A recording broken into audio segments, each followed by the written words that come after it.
You are watching the New American Media.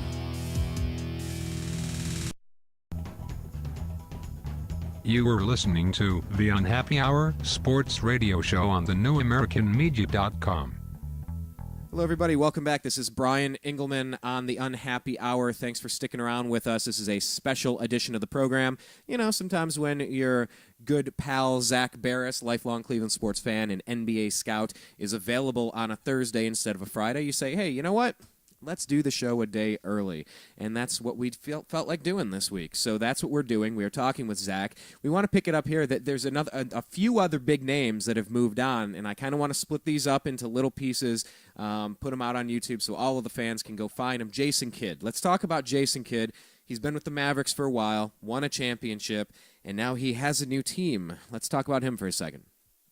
He is now a New York Knick. I think he surprised everyone with that one, because it was rumored yesterday that, okay, he's going back to Dallas, 3 years, $9.5 million.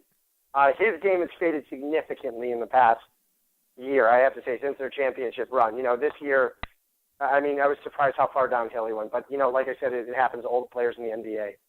I think Dallas has to be real hurt, because Dallas, all they have left is Dirk. Kidd, I was surprised, honestly, that Kidd left, but for New York, I think it could be a good fit with Jason Kidd in New York. I kind of like it over there. I think he'll work well with Melo and Chandler and Amari. Like I said, though, New York's still not going to win the championship next year, with or without Kidd. It doesn't matter. Kidd played They're with still Chandler. Still a 40-something win team. Yeah. What kind of relationship do you see Chandler and Kidd having again, being reunited? Well, I think it's a great fit. Kidd is still has elite passing skills, but like I said, he's not going to do much on the offensive end as a shooter. It's going to kind of be like a Baron Davis situation was last year with the Knicks, in my opinion. Back injury and done? I personally think, my opinion, I have a feeling the Knicks are going to match the offer sheet to Jeremy Lin that he's signing with, that he'll most likely be signing with the Rockets. I don't know if he's signed it yet. I don't think he has. But I know, as far as I know, as of an hour ago, he's mulling it over. Yeah, the report just came in that Lin has agreed to a deal with the Houston Rockets. Is it a 4-year, $30.5 million deal? I'll get right back to you on that. I believe it is. I think that was the offer. But like I said, I just can't see the Knicks, even in a backloaded contract, giving him up. He's too much of a fan favorite. Look at the media attention he brought on there last year. It was incredible. Just the kind of attention Jeremy Lin brought. And it was such a feel-good story. This guy coming, after being rejected by the Golden State Warriors and the Houston Rockets, and then going to the Knicks. And performing so well there, and he comes out of nowhere. The Harvard education. He's great in the community. Sleeping on he's an actual the role teammate's model, couch. and it was great. It was a great story for the NBA. Right? Yeah, sleeping on the teammate's couch. Just a literal unknown.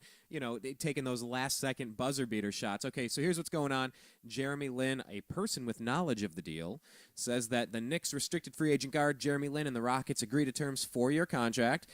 Person tells the AP on anonymity on Thursday the condition, because they haven't officially announced it. Lin can sign it with Houston on July 11, and the Knicks can then have 3 days to match the offer. 3 days to match it, yeah. Yeah, so then the Knicks could actually try to offer it. Whether they will or not, we'll see. But they're saying it's worth 10.2 over the first 2 seasons, and then 9.3 in each of the last 2. So if I'm reading that right, it looks like $30 million. That's the problem with the deal for the Knicks is, it's a completely backloaded contract. Right. And it hurts them because they have Chandler signed, they've got Amari signed, they've got Melo signed. I believe they're going to have $76 million committed over 6 players. I think that it's an estimate. I'm not going off of full numbers, but as far as I'm looking right now and I'm thinking about it, I believe it's like somewhere around 76 or 77 million committed to 6 players in 3 years. That's going to be the problem with it. But don't forget, they can always maneuver some kind of trade in a couple of years. If Jeremy Lin's as good as he is, they can always trade. They can always trade him, or if they have to, if he's going to be better than Melo, you can always start moving Melo around or try to move Chandler. That's the problem. That's not a problem. It could be in a couple of years, but we don't know. We don't know how, Tyson Chandler could fade off big time in the next couple of years. It happens to centers. Right. But we're not sure. Let me get a little I'm not saying it will happen, this. but it's a lot of money to be committing to 6 players. Then you're going to have to go out and get 6 veteran minimum free agents and sign 5 players, 5 veteran minimum free agents and one at the mid level. At the high, at the taxpayers mid level. That's the problem with it. All right, let me get a little clarification on this point. When we say it's backloaded, I get that he makes less money at first, and then he makes more of his money later. I get that, but why is that particularly difficult for other teams? Explain the significance of that. I understand what's going on, but how does that hit them with the salary cap, and what difference does it make as opposed to 3 even years or front-loaded? Take for instance, the Omer Sheik deal in Houston. The Chicago Bulls do not have they don't have a ton of cap flexibility. They've got Carlos Boozer there, Joakim Noah. You have to re-sign Taj Gibson soon. And obviously Derrick Rose just re-up, but what do you do with Luol Deng? And the problem is with that deal is Omer Sheik's going to be making $4 million in each of his first 2 seasons, and then suddenly I believe he's going to be making somewhere around, or $4.5 million his first 2 seasons each. So he's going to make $9 million over the first year. I mean, it was something absurd like almost $14.5 million in his 3rd season. Just so Chicago can't match him, because Chicago would be way over the luxury tax, be paying an incredible penalty. And is the Sheik really that good? Is the Sheik a $14.5 million a year player? In my opinion, no, he's not. I don't think many centers are worth $14.5 million a year. But that's the problem. Does Chicago really want to match that and be in serious cap trouble in a couple of years with an untradeable contract for 1 year? Because nobody's going to be taking on that kind of money. Even if it's an expiring deal, because they take on the money to get rid of the contract. It's still $14.5 million, and you're still going to have to buy it out and pay it. That's the problem. Is you have to find a taker who can. You're still going to have to take a deal in between, though. That's the thing. You're still going to take a bad contract in exchange for it. No team's just going to go, just give us a $14.5 million contract, and we'll give you a pick. That's not what happens. Chicago's going to wind up having a deal, a first-round pick out of it.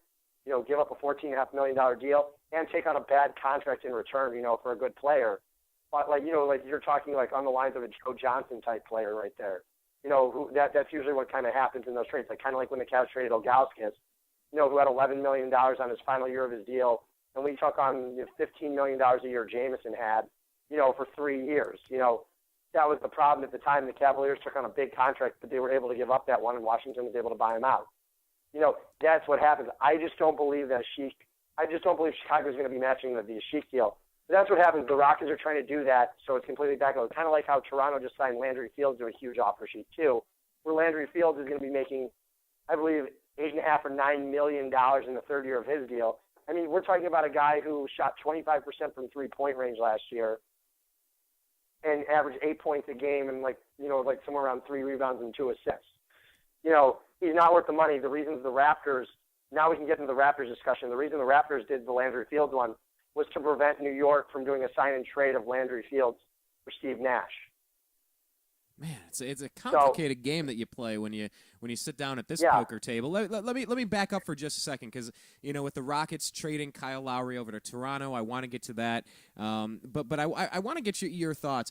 Is Jeremy Lin a player that is going to be a strong NBA player? Or was it just some ridiculously goofy, all the cards aligning perfectly? I'm using all these gambling metaphors here, but I think some of it has to do with the system he was in D'Antoni's system. It's like I said, it's a running system.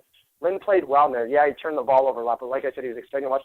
Jeremy Lin does have potential. He's got very good potential. Do I think he can be as good as Kyrie Irving or Chris Paul? No. But like I said, Lin is fun to watch. He is exciting. And he's a game-changing point guard at some point. He's still young. I believe he's only 24. The guy can go around and change a game. Yeah, I think he's worth the risk. If he isn't, then you took your risk. You made a mistake. It's not like you're committing this guy to a max deal worth $18 million a year, in my opinion. That's the thing. It's not like you're risking your whole franchise on this, this one signing. I think Lin is worth the $8 million a year. Because, like I said, he does have that sky potential. And, if he's playing really well, it could be a bargain to get a guy like that for $8 million a year. We're talking with NBA scout and lifelong Cleveland sports fan Zak Baris. You can find Zach and follow him on Twitter. He's at ZBaris. That's ZBARIS. We are at American_media_. So please follow what we are both up to. If you're listening to this on YouTube, please do us a favor and click subscribe. And don't forget, leave your comments below. We've definitely been taking a beating, myself especially, having defended the Cleveland Cavaliers through and voicing my disappointment.